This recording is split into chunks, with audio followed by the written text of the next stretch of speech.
Congressman McCaul just dropped what's being called a highly time-sensitive piece of legislation, known as the Strength Abroad Bill. Welcome to today's Explainer. We're going to jump straight into the source language today to break down exactly what this bill proposes and look at why its backers are pushing it with such incredible urgency right now. So let's dive right into the text. Right off the bat, look at this exact headline from the announcement. Defense alert.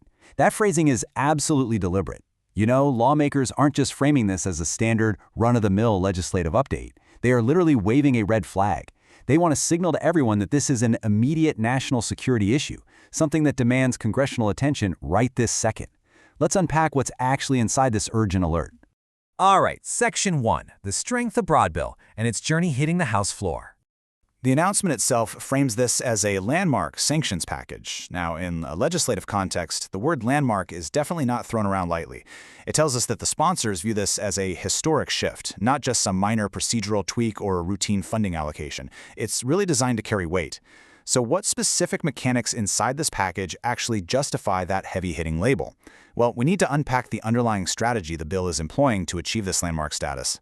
Moving on to Section 2, Sanctions and Modernization, and the bill's dual strategy.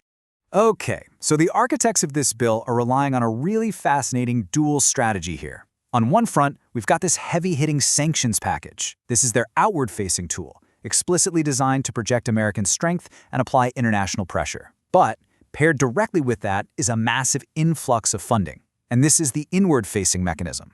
The goal here? To inject capital directly into the U.S. to rebuild manufacturing capabilities. It's kind of like they're attempting to flex diplomatic muscle abroad while simultaneously rebuilding the gym at home. Linking these two actions in this single legislative maneuver really highlights just how intertwined foreign policy and domestic industrial health have become in the eyes of these lawmakers. Let's look at the exact wording here. Lawmakers are pointing straight at the defense industrial base and using a very specific word, aging. They aren't sugarcoating it. They are arguing that the foundational network we rely on to produce modern munitions and tech is falling drastically behind the curve. The proposed solution? Use this new funding to rapidly modernize these facilities so they can actually keep pace with rapidly evolving global demands. Basically, their argument is that without this domestic modernization, all that outward-facing strength is essentially hollow. Which brings us to Section 3, the stockpile warning, and what happens if this funding actually fails.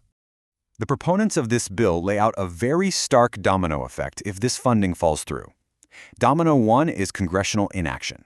If the funding stalls, they argue the immediate next step is a dangerous depletion of U.S. stockpiles, and that leads directly to the final domino, severe vulnerability.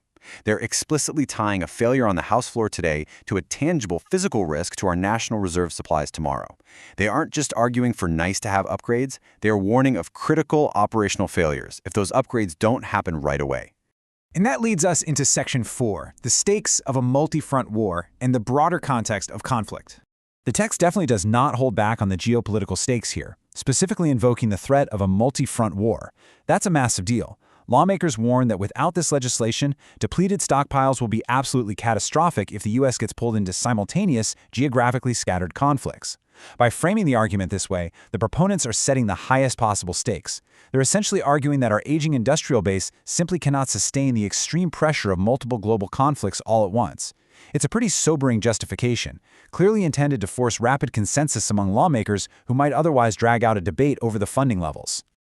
So as this landmark bill hits the House floor, bringing this dual strategy of foreign sanctions and domestic rebuilding to a vote, it leaves us with a much bigger question to ponder. Think about it.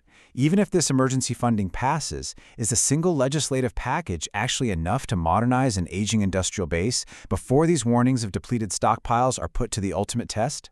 Thanks so much for joining me for this explainer. Keep these core arguments in mind as the votes are tallied, and as always, keep learning.